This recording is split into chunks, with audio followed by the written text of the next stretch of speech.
Over the past week or so, we've heard many Republicans argue that this president ran as a uniter, and now he's calling MAGA Republicans, which is a very large swath of the American populace, semi-fascists. He is arguing that they're a threat to democracy. Does the White House believe that this is a fair criticism by Republicans, that this is not unifying language?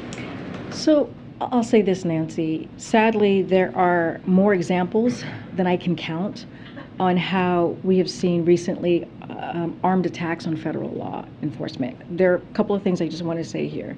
You have Representative Paul Gosar has posted videos depicting him attacking the president and members of Congress.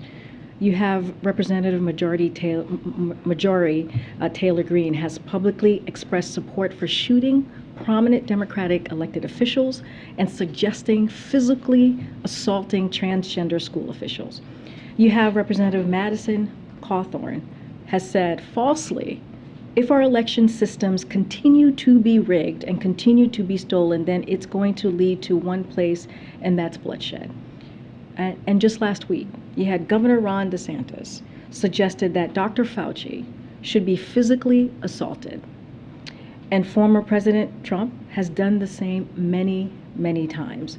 Look, and many of your colleagues have actually talked about and reported on this dangerous trend that we're seeing. And for example, the New York Times headline from this month, as right-wing rhetoric escalates, so do threats and violence. And so these are things that we have to call out.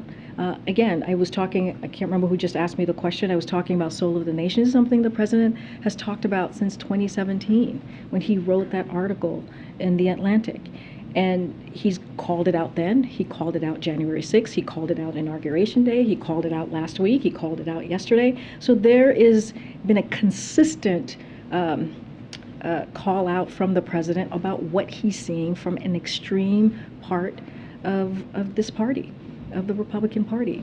And historians, I would argue, would say the same.